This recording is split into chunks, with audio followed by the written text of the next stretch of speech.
საღამო მშვიდობის თბილისის დროით ზუსტად 7 საათი ეთერში აპოსტების მთავარი საინფორმაციო გამოშვება. მე ანა აშორდია ვარ. ორ ქვეყანას შორის თანამშრომლობის შემდგომი განვითარების პერსპექტივები და ერთობლივი პროექტები. საქართველოს პრემიერ-მინისტრის ვიზიტი სინგაპურში გრძელდება. ირაკლი კობახიძე მაღალი რანგის შეხვედრებს მართავს ხელისუფლების პირველ პირებთან. განხილვის მთავარი თემა პოლიტიკური დიალოგის გააქტიურება, ეკონომიკური და საინვესტიციო კავშირების გაღრმავება, ფინანსურ სექტორში თანამშრომლობის გაძლიერება და ტურიზმის განვითარება. ყველა შეხვედრაზე ხაზი გაისვა საქართველოს მნიშვნელოვან როლს ევროპისა და აზიის დაკავშირებადობაში, ასევე ქვეყანაში არსებულ ხელსაყრელ ბიზნეს გარემოს და საინვესტიციო შესაძლებლობებს. აუდიენცია შედგა ფინტეკ კომპანიების წარმომადგენლებთან, სადაც ხელი მოეწერა ურთიერთგაგების მემორანდუმს საქართველოს სინგაპურის ფინანსური ტექნოლოგიების სასტიპენდიო პროგრამის შექმნის შესახებ. პარალელურად მაღალი რანგის შეხვედრებს მართავენ დელეგაციის წევრები. სინგაპურიდან პირდაპირ ეთერში ნუცა კოროშინაძე გვერდება. ნუცა, გისმით. მაღალი რანგის პოლიტიკური შეხვედრები და ეკონომიკური თანამშრომლობის გაღრმავება საქართველოს დელეგაციას საკმაოდ დატვირთული დღის წესრიგი ჰქონდა დღეს. არაერთი განცხადება მოვისმინეთ იმასთან დაკავშირებით, თუ რა პოტენციალი აქვს ქვეყნებს არსებული ურთიერთობების კიდევ უფრო მეტად გასაღრმავებლად. საქართველოს და სინგაპურს საერთო ხედვები აქვს, მათ შორის ღია ეკონომიკის მიმართულებით. ეს კი კარგ საფუძველს ქმნის არსებული ეკონომიკური პარტნიორობის კიდევ უფრო მეტად გაღრმავებისათვის. სავაჭრო ეკონომიკური და პოლიტიკური ურთიერთობების განვითარება ქვეყანასთან, რომელიც აზიის ეკონომიკურ ჰაბად არის მიჩნეული. სინგაპურში საქართველოს პრემიერ-მინისტრმა ვიზიტი კოლეგასთან შეხვედრით დაიწყო.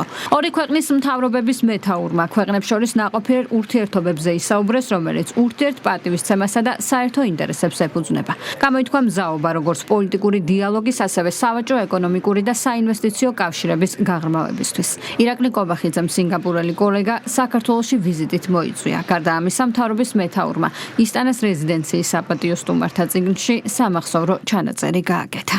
ჩემთვის დიდი პატივი იყო სინგაპურის პრემიერ-მინისტრ ლოურენს ვონგთან შეხვედრა სინგაპურში ჩემი პირველი სახელმწიფო ვიზიტის ფარგლებში. საუბარი შეეხო ჩვენს ქვეყნებს შორის მზარდ პარტნიორობას, შეხვედრისას განსაკუთრებული აქცენტი გაკეთდა ინვესტიციებისა და ინოვაციების მიმართულებით აუთვისებელ პოტენციალზე და ორმხრივი კავშირების შემდგომი გაღრმავების შესაძლებლობებზე. ვიზიტის ფარგლებში საქართველოს პრემიერ-მინისტრი სინგაპურის პრეზიდენტსაც შეხვდა, სადაც განხილვის მთავარი თემა სავაჭრო ეკონომიკური, პოლიტიკური და კულტურული კავშირების გაღრმავება იყო. პრემიერ-მინისტრმა დაადასტურა საქართველოს მთავრობის მზადყოფნა სინგაპურის უმსხვილეს ფინანსურ ცენტრებთან და საინვესტიციო ფონდებთან თანამშრომლობის გაღრმავებისთვის. პატივი მქონდა შევხვედროდი სინგაპურის პრეზიდენტ თარმან შანმუგარატნამს. ჩვენ კიდევ ერთხელ დავადასტურეთ საქართველოსა და სინგაპურს შორის არსებული ხანგრძლივი მეგობრობა, განვიხილეთ ეკონომიკური და საინვესტიციო კავშირების გაღრმავების, ფინანსურ სექტორში თანამშრომლობის გაძლიერების, ტურიზმის განვითარებისა და საერთო ინტერესების სფეროებში ჩვენი პარტნიორობის გაღრმავების შესაძლებლობები. მრგვალი მაგიდის ფორმატის შეხვედრა გაიმართა 30-მდე მსხვილი ფინტეკ კომპანიის წარმომადგენელთან. აუდიენციაზე მთავრობის მეთაურმა საქართველოს სტრატეგიულ მდებარეობასა და დაკავშირებადობის კუთხით ქვეყნის განსაკუთრებულ როლზე ისაუბრა. პრემიერ-მინისტრმა ხაზი გაუსვა საქართველოში არსებულ მეგობრულ ბიზნეს გარემოს, ლიბერალურ საგადასახადო სისტემას, პროგნოზირებად საკანონმდებლო ჩარჩოსა და მაკროეკონომიკურ სტაბილურობას, რაც ხელსაყრელი პირობებია გრძელვადიანი ინვესტიციებისთვის.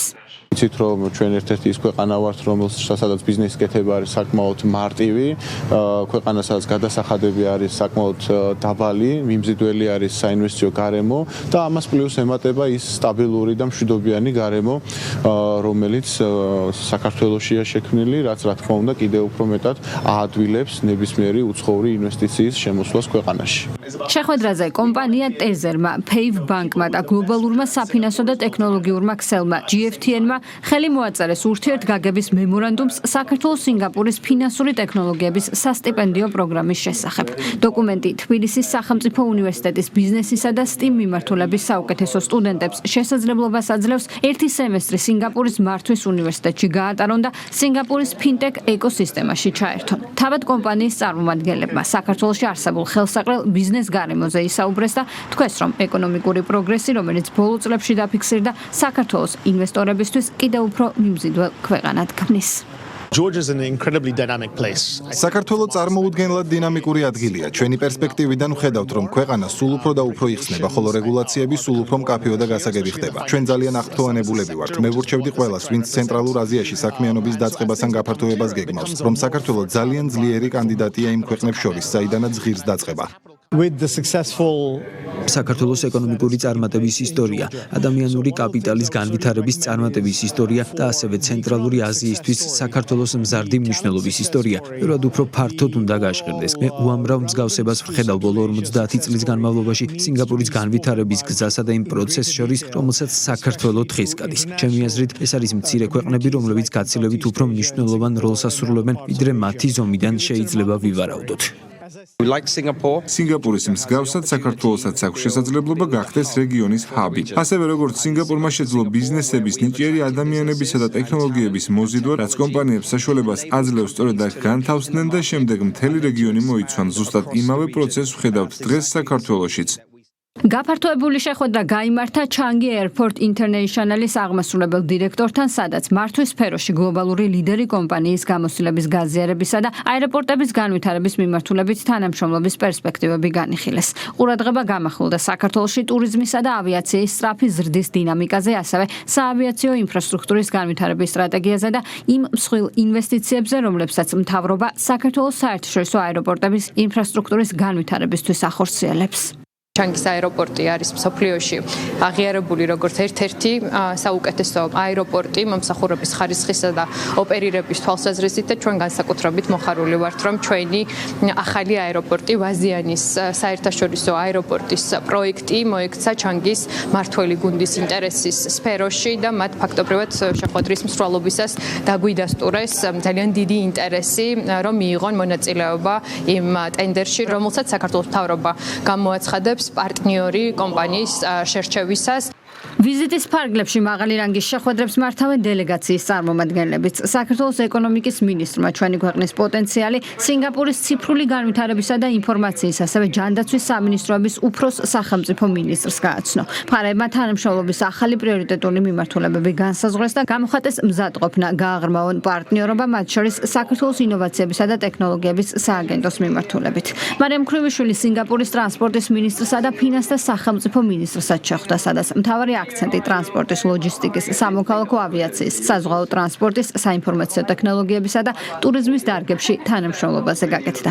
აღინიშნა, რომ შუა დერეფნის განვითარების პროცესში საქართველო აქტიურად მუშაობს საზღვაო სფეროს ციფრულ ტრანსფორმაციაზე. აღნიშნული შეხვედრების ფარგლებში ჩვენ გამოვკვეთეთ არაერთი ძალიან მნიშვნელოვანი მიმართულება, რომლის ფარგლებშიც გავაგრძელებთ ორმხრივად მჭიდრო თანამშრომლობას იმისთვის, რომ მოხდეს ქვეყნებს შორის უფრო მეტი დაკავშირებადობა, განსაკუთრებით ეკონომიკური სექტორების მიმართულებით, როგორიც არის ტრანსპორტი და ლოგისტიკა, ასევე ინოვაციების სექტორი და ვაჭრობა.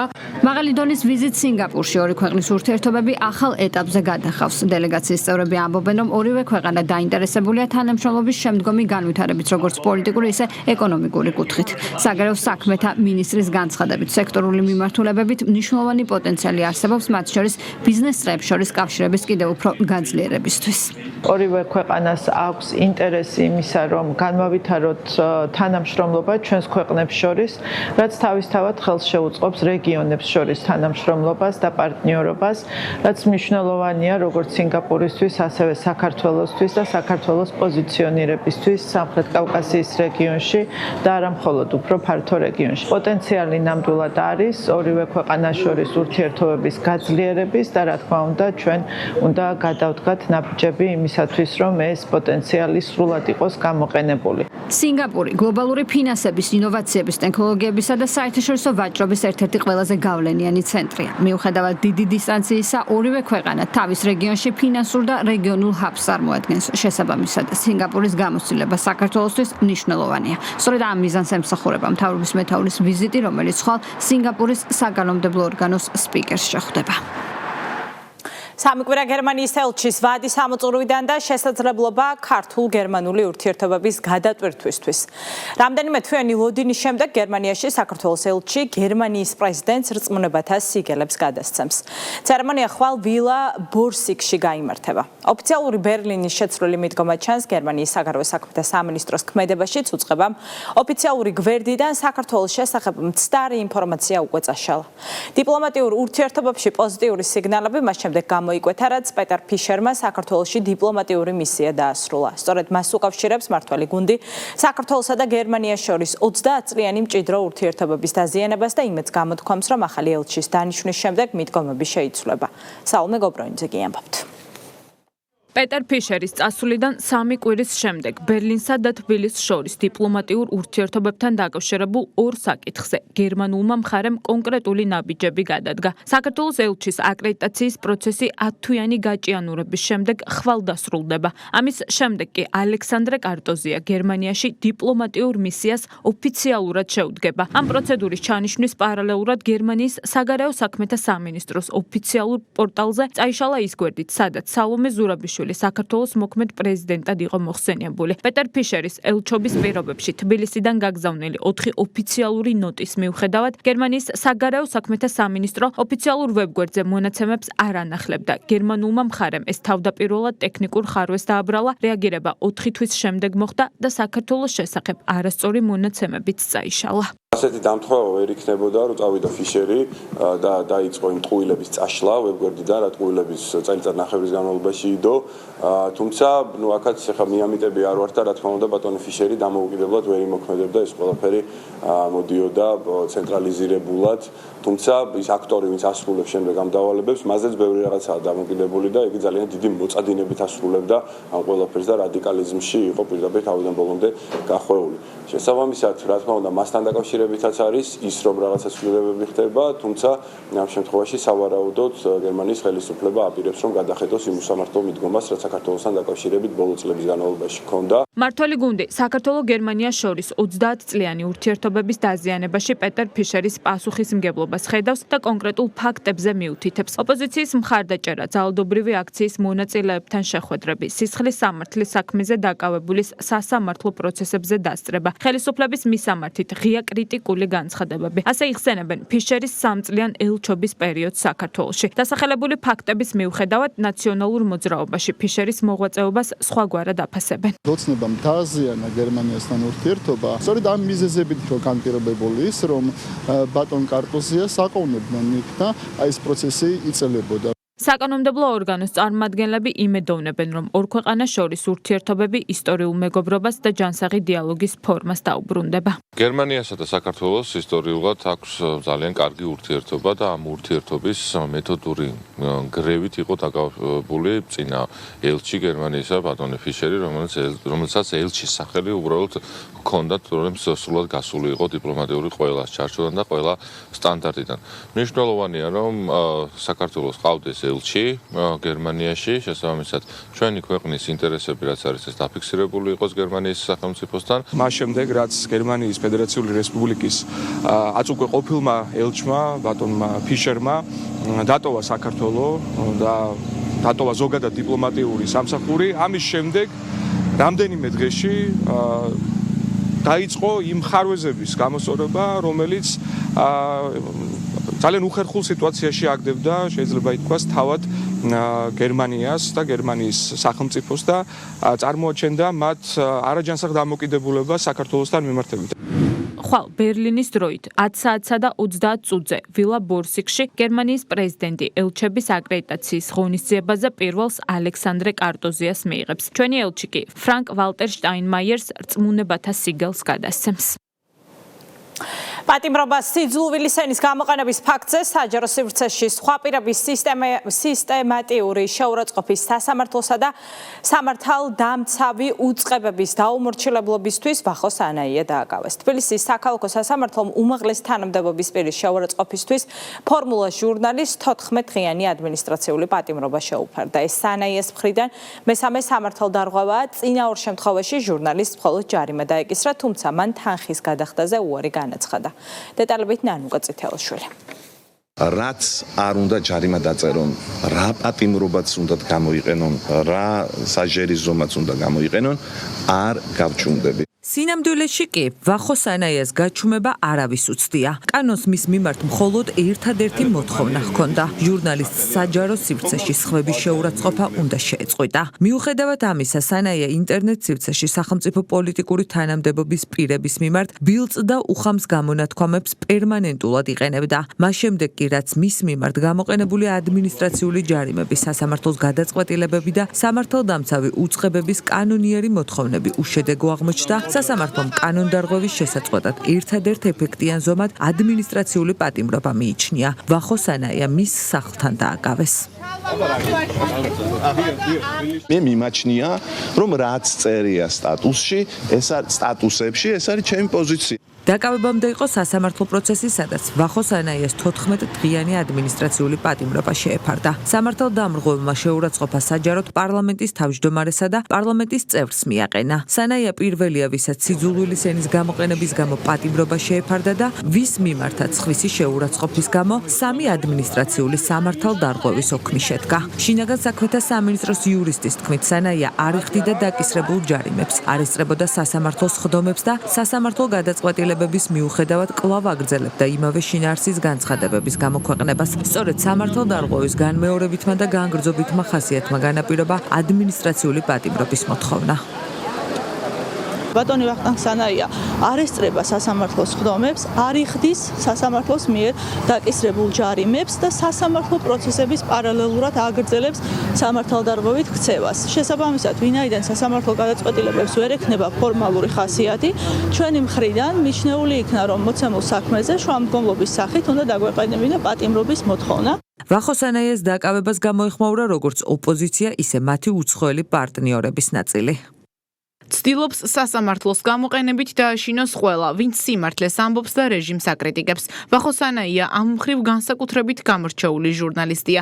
ის არასდროს ერიდებოდა და ერიდება სიმართლის დაცვას. ვახო სანაიას დაკავება კიდევ ერთხელ ადასტურებს, რომ ხელისუფლება ვერ ეგუება კრიტიკულ მედიას და განსხვავებულ აზრს. ევროკავშირმა ამაზე რეაგირება უნდა მოახდინოს. სოლიდარობა ვახო სანაიას.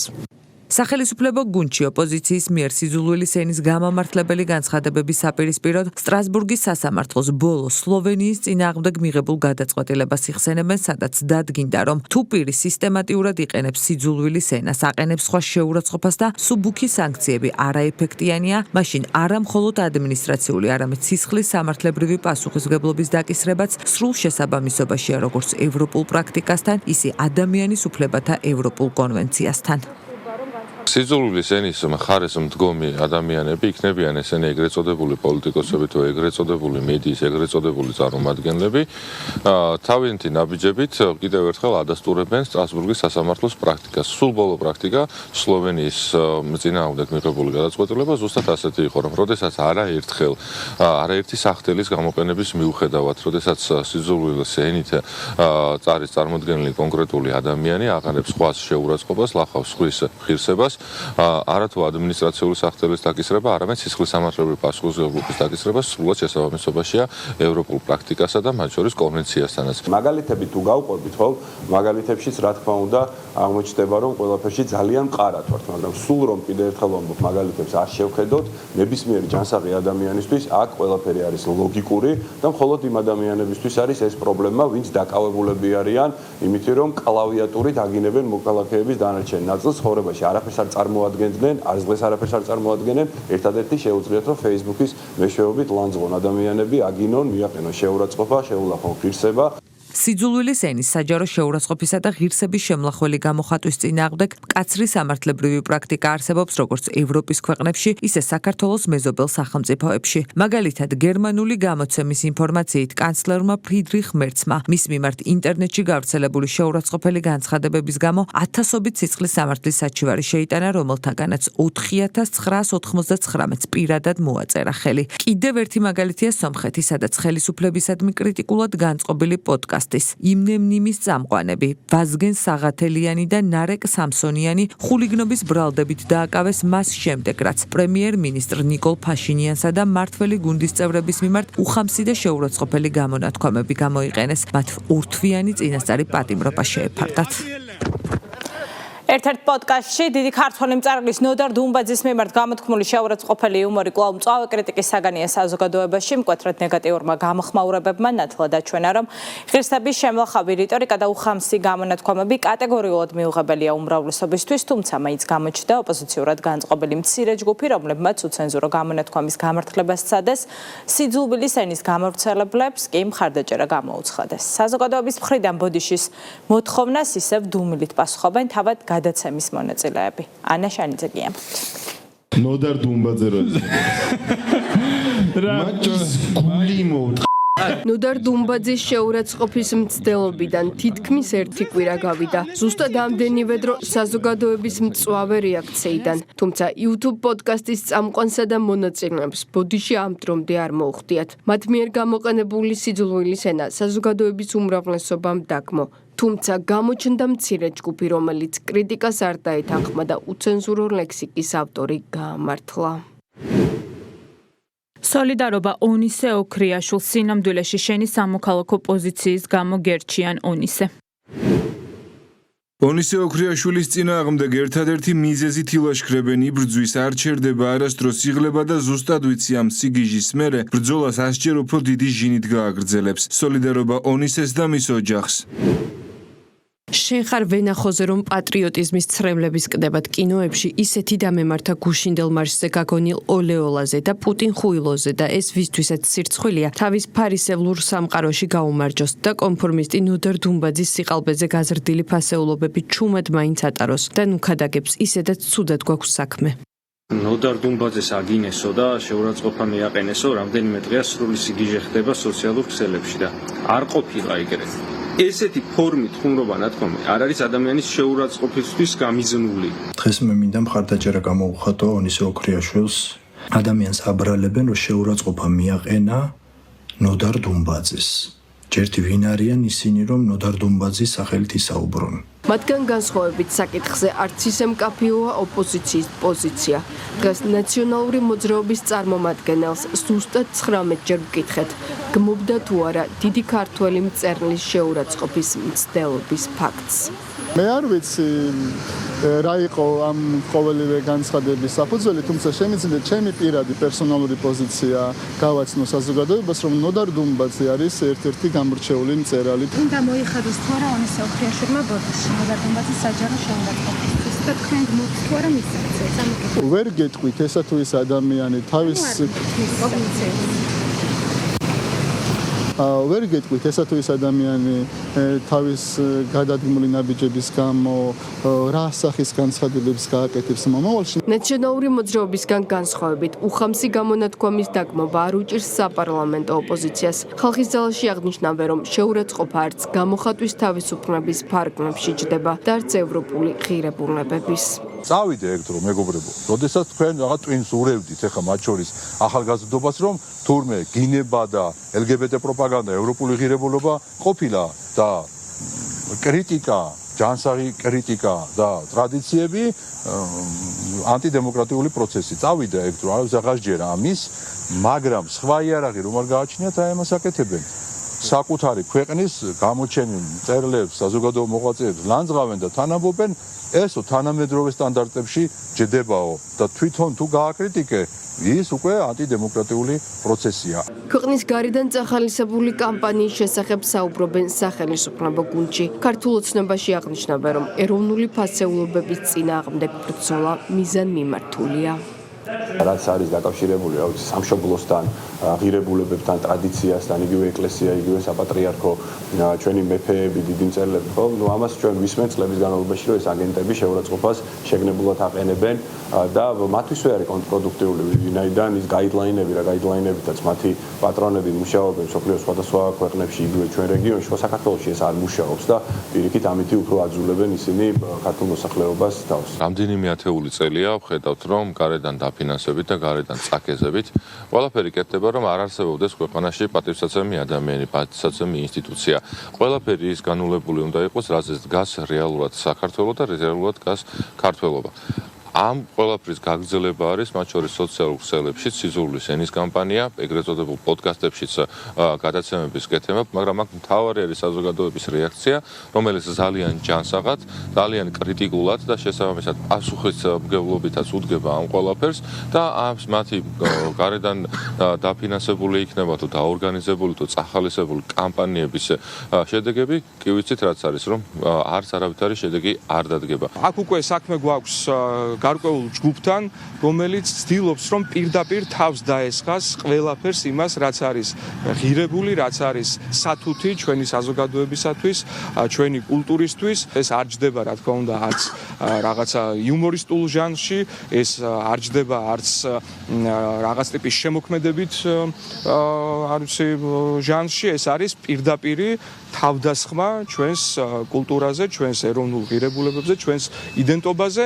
ნოდარ დუმბაძის მიმართ უხამსი ფრაზა ანასტასია ბენდუკიძის YouTube პოდკასტში ონისე ოქრიაშვილმა გამოიყენა. ეს პირველი შემთხვევა არ არის, როდესაც ეგრეთ წოდებული იუმორისტი, ეგრეთ წოდებულ იუმორში დამამცირებელ რიტორიკას იყენებს. ვიდეო არქივი ადასტურებს, რომ არ ერიდება ხანდასმული ადამიანებისა და სასულიერო პირების შეურაცხყოფასაც. ქართული ოცნების ახალგაზრდული ორგანიზაციის მხარდაჭერით ახალი პროექტი ამოქმედდა. ინიციატივის მიზანია რეგიონებში მცხოვრები ახალგაზრდების კულტურულ პროექტებში აქტიური ჩართვა. პროექტის ფარგლებში პირველი შეხვედრა შედგა ლანჩხუთში. ადგილობრივ ახალგაზრდებს შესაძლებლობა ჰქონდათ თეატრის კულტურისა და შემოქმედებითი საქმიანობის მნიშვნელობაზე მარჯანიშვილის თეატრის რეჟისორ ციცინო კობიაშვილთან და მსახიობ თემურ კილაძესთან ესაუბრათ. დისკუსია კითხვა-პასუხის რეჟიმში წარიმართა. დღის ბოლოდ კი მარჯანიშვილის თეატრის დასმა ლანჩხუთელ მაყურებელს ნილ საიმონის პიესა ქალები წარუდგინა.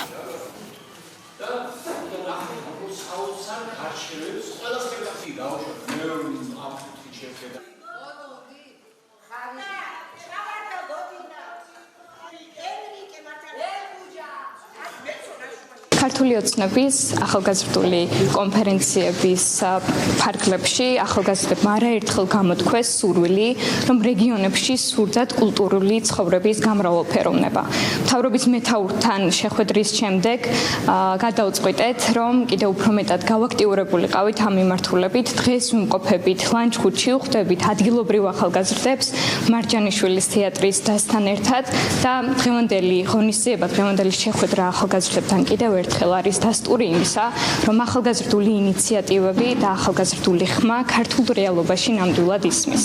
ამ სპექტაკლს ძალიან დიდი ბიოგრაფია აქვს უკვე.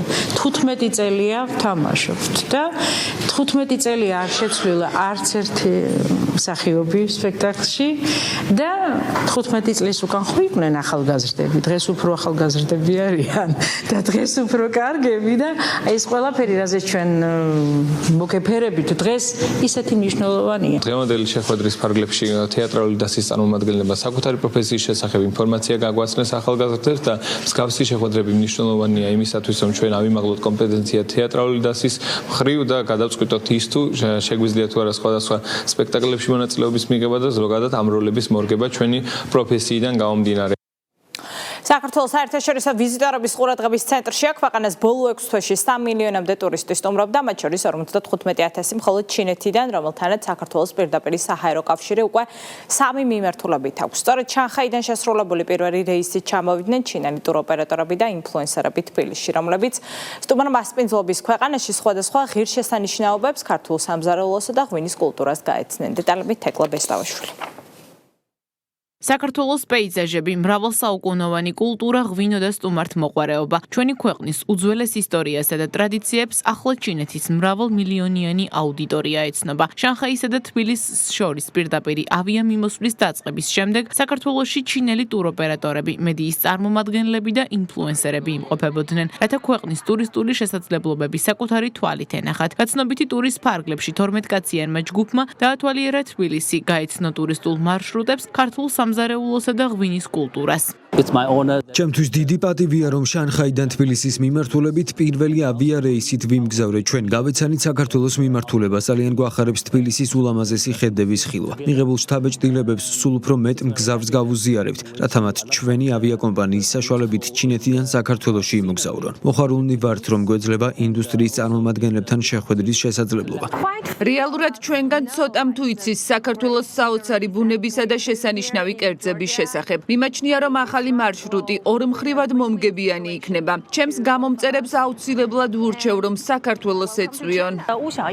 პირველ რიგში გეტყვით, რომ თბილისზე ძალიან კარგი შთაბეჭდილება დამჩა. უკან დაბრუნებისთანავე აქტიურად გავუწევ პოპულარიზაციას საქართველოს დედაქალაქს და ამ ტურისტულ მიმართულებას. მას შემდეგ, რაც პირდაპირ ფრენები დაიწყო, ვფიქრობ, ჩინეთიდან საქართველოში ბევრი მოგზაური ჩამოვა და ეს მიმართულება უფრო პოპულარული გახდება. ვფიქრობ, მომავალ წელს ჩვენმა სააგენტომ თვეში 4 ტურისტული ჯგუფი გამოაგზავნოს საქართველოში. ჩინეთის ბაზარზე საქართველოს მიმართ ინტერესი მხოლოდ შთაბეჭდილებებით არ იზომება. ამას ოფიციალური მონაცემებიც ადასტურებს. 2026 წლის პირველი 6 თვის განმავლობაში ჩინეთიდან საქართველოში თითქმის 55,000 საერთაშორისო ვიზიტი განხორციელდა, რაც გასული წლის ანალოგიურ პერიოდთან შედარებით 16,7%-ით მეტია. მხოლოდ მეორე კვარტალში ზრდამ 22,2%-ი შეადგინა. კავშირი კი მას შემდეგ გამარტივდა, რაც China Eastern Airlines შანხაი თბილისის პირდაპირი რეისები დაიწყო. შორმაგისტრალური ფრენები, ეგრეთ წოდებული long haul ფრენები,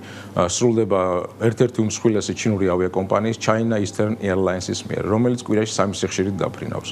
აღნიშნულ მიმართულებაზე მოთხოვნა უპრეცედენტოდ მაღალი არის. პირველივე კვირაში 95%-იანი მგზავრთნაკადი დაფიქსირდა, რაც კიდევ მეტყველებს იმაზე, რომ ჩინეთი ერთ-ერთ სტრატეგიულ მიმართულებას წარმოადგენს საქართველოსთვის. საქართველოს მიმართ მზარდი ინტერესის ფონზე ტურიზმის ეროვნული ადმინისტრაცია აქტიურ მარკეტინგულ კამპანიებს აგრძელებს. ტურიზმის სფეროში იმედოვნებენ, რომ ახალი ავიარეისები, მასშტაბური მარკეტინგული კამპანიები და ჩინელი ინფლუენსერების მიერ გაზიარებული გამოცდილება საქართველოს ცნობადობას კიდევ უფრო გაზრდის, რაც მომავალში ჩინეთიდან ტურისტული ნაკადების ზრდაზეც აისახება. მთავარი და უპირატესი, ესე ვთქვათ, ეფექტი არის ის, რომ ჩვენ გვაქვს პირდაპირი ავიამიმოსვლა.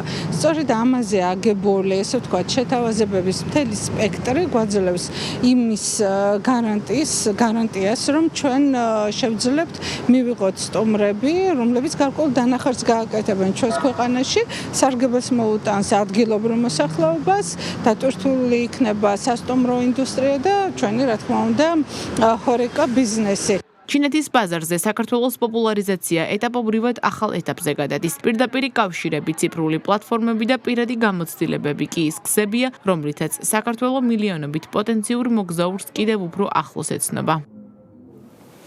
საქართველოს პოსტა საერთაშორისო ლოჯისტიკის განვითარების ახალ ეტაპზე გადადის. კომპანიამ Alibaba Group-ის ლოჯისტიკურ კომპანია Cineos-თან თანამშრომლობის შეთანხმება გააფორმა. პარტნიორობის ფარგლებში საქართველო რეგიონულ სატრანზიტო და სადისტრიბუციო ჰაბად ჩამოყალიბდება და საერთაშორისო ელექტრონული კომერციის ნაკადებს მოემსახურება. სოსო ელისაშვილი გიამბობთ. საქართველოს პოსტა ლოგისტიკის განვითარების ახალ ეტაპზე გადადის. კომპანიამ Alibaba Group-ის ლოგისტიკურ პლატფორმა Cineos-თან შეთანხმება გააფორმა, რომლის მიხედვითაც საქართველოს რეგიონულ სატრანსპორტო და სადისტრიბუციო ჰაბად ყალიბდება, რომელიც ელექტრონული კომერციის საერთაშორისო ნაკადებს სამხრეთ კავკასიისა და ცენტრალური აზიის ქვეყნების მიმართულებით მოემსახურება. საქართველოს პოსტაში განმარტავენ, რომ მიღებულ საერთაშორისო გამოცდილებასა და ლოგისტიკურ პრაქტიკას სერვისის დახვეწისა და ეფექტიანობის ზრდისთვის გამოიყენებენ. Alibaba Group-ის ლოგისტიკურ პლატფორმა Cineos-თან თანამშრომლობა ახალ ეტაპზე გადადის. აღნიშნული კომპანია მსოფლიოში ერთ-ერთი უმსხვილესი ლოგისტიკური ქსელია, რომელიც დღეში 50 მილიონზე მეტ ამანაც ამუშავებს. ეს პარტნიორობა საქართველოს პოსტისთვის მხოლოდ კომერციულ შესაძლებლობას არ წარმოადგენს.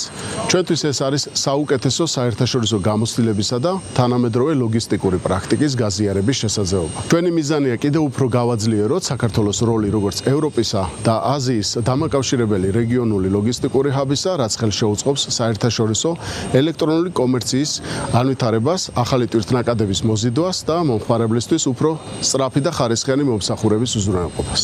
პროექტის ფარგლებში საქართველოში საერთაშორისო გზავნილების მიღება, დახარისხება, კონსოლიდაცია და შემდგომი ტრანსპორტირება განხორციელდება, რაც საქართველოს პოსტის საერთაშორისო ოპერაციების მოცულობას და ქვეყნის ლოგისტიკურ შესაძლებლობებს მნიშვნელოვნად გაზრდის. გაძლიერდება საქართველოს პოსტის პოზიციებიც გლობალური მიწოდების ჯაჭვებში. საქართველოს ფოსტის თანამედროვე საავიაციო ტერმინალი ამ პროექტის ერთ-ერთი მთავარი საფუძველია. სწორედ აქ ხორციელდება საერთაშორისო გზავნილების მიღება, დახარისხება და რეგიონის ქვეყნებში მათი შემდგომი გადანაწილება. ჩაინიაოსთან თანამშრომლობა სრულად იყენებს ამ ინფრასტრუქტურის შესაძლებლობებს და ქმნის მყარ საფუძველს, რომ საქართველოს რეგიონულ ლოგისტიკურ ხაბად ჩამოყალიბდეს. ეკონომიკის სამინისტროში განმარტავენ, რომ საქართველოს ფოსტა საერთაშორისო კომპანიებთან აქტიურად თანამშრომლობს და მის ბიზნეს შესაძლებლობებს ავითარებს. აღნიშნული კი პოზიტიურად როგორც კომპანიაზე, ისე მომხმარებლების კმაყოფილებაზე აისახება. შედეგად საქართველოს ფოსტა მომხმარებლებს არაერთ მნიშვნელოვან სერვისს თავაზობს. ალიბაბა ჯგუფთან გაფორმებული ხელშეკრულებაც და აღნიშნული მიმართულებით ოპერაციების დაწყება კიდევ ერთხელ ადასტურებს, რომ საქართველოს ფოსტაც მნიშვნელოვან როლს თამაშობს საქართველოს როგორც ლოჯისტიკური და სატრანზიტო ჰაბის განვითარების მიმართულებით. საბოლოო ჯამში ჩვენი მიზანია, რომ საქართველოს ფოსტა გახდეს მომგებიანი კომპანია, რომელიც უზრუნველყოფს ერთის მხრივ მომხმარებელთა კმაყოფილებას, მეორეს მხრივ წვლილს შეიტანს საქართველოს როგორც ლოჯისტიკური ჰაბის განვითარებაში. ხელშეკრულების მიზანი საქართველოს რეგიონულ ლოგისტიკურ ჰაბად ჩამოყალიბებაა. გარემოს დაცვისა და სოფლის მეურნეობის მინისტრი შიდა ქართლში იმყოფებოდა დავით სონღულაშვილმა სახელმწიფო პროგრამების ფარგლებში შექმნილი საწარმოები დაათვალიერა, მუშაობის პროცესს გაეცნო და ფერმერებთან არსებულ გამოწვევებზე ისაუბრა. ვიზიტის ფარგლებში მინისტრმა სოფლის განვითარების სააგენტოს ბენეფიციარების საწარმოებიც მოინახულა. მარიამ რატიანი გიამბობთ. გარემოს დაცვისა და სოფლის მეურნეობის მინისტრი შიდა ქართლში სახელმწიფო მხარდაჭერით განვითარებულ აგროსაწარმოებს ეწვია. კასპისა და გორის მუნიციპალიტეტებში დავით სონღულაშვილმა ხილბოსტნეულის გადამამუშავებელი და შემნახველი საწარმოები, მრავალწლოვანი ბაღები, სამაცივრე მეურნეობები, კომბინირებული საკვების საწარმო და ღვინის მარანი დაათვალიერა. მინისტრის განცხადებით, ადგილობრივი ბაზრის განვითარებასა და ხარისხიანი პროდუქციის წარმოებაზე სახელმწიფო აქტიურად ზრუნავს. თითოეული საწარმო, რომელიც ვნახეთ დღეს სოფლის განვითარების სააგენტოს ხარდაჭერილი, იყო ხარისხის მაღალი სტანდარტით შექმნილი, რაც თავისთავად ცხადია, აძლევს შესაძლებლობას, რომ იყოს კონკურენტუნარიანი და საბოლოო ჯამში მიზანი რაც გვაქვს, რომ ქართული პროდუქცია პირდაპირ ასოცირდებოდეს ხარისხის ნიშანთან, ფაქტობრივად ზუსტად ასეთი საწარმოები შეძლებენ, რომ ქართული პროდუქციის ხარისხი ახალ სტანდარტზე გადაიყვანა. ვიზიტის ფარგლებში მინისტრი გაეცნო საწარმოებს, რომლებიც სოფლის განვითარების სააგენტოს მხარდაჭერით შეიქმნა ან გაფართოვდა. მათ შორის იყო კომპანია TMT, რომელიც წელიწადში 2000 ტონამდე ხილბოსტნეულს ამუშავებს. PM გრუპი, სადაც ხილის გადამამუშავებელი პროდუქცია მზადდება. აგროქართლი მრავალწლოვანი ბაღებითა და 500 ტონიანი სამაცივრე მეურნეობით. აგროკლუბ ჯორჯია თანამედროვე სამაცივრე ინფრასტრუქტურით. აგრო უნივერსალ საქართველო, რომელიც კომბინირებულ საკვებს აწარმოებს და ღვინის მარანი უფლისციხის მამული, სადაც მეღვინეობა და აგროტურიზმია განვითარებული. შიდა ქართლის სახელმწიფო რწმუნებულის განცხადებით მსგავსი პროექტები რეგიონის ეკონომიკურ განვითარებასა და დასაქმებას ხელს მნიშვნელოვნად უწყობს. ჩვენს რეგიონში წარმოებული საქონელი როგორც შიდა ასევე გარე ბაზარზე გადის, ეს ხელს უწყობს რა თქმა უნდა ეკონომიკის განვითარებას, ხელს უწყობს რა თქმა უნდა ჩვენი მოსახლეობის დასაქმებას. მეწარმეების თქმით, სახელმწიფო პროგრამებმა მათ საქმიანობის გაფართოების, თანამედროვე ტექნოლოგიების, დანერგვისა და წარმოების ზრდის შესაძლებლობა მისცა. შედეგად იმატა როგორც ადგილობრივ ბაზარზე წარმოებული პროდუქციის მოცულობა მისეს საექსპორტო პოტენციალმაც. ჩვენ აქ ვართ 2008 წლიდან, აქ იყო ყველაფერი გადამწვარი, ჩვენ როცა შემოვედით და იმის მერე აგერით ჩვენ გავასარწყავეთ, ყველაფერი გავაშენეთ. ძირითადად დაგვეხმარა ეს პროგრამა დანერგემომავალი, ეს რო არ ყოფილიყო ძალიან გაგვიჭირდებოდა.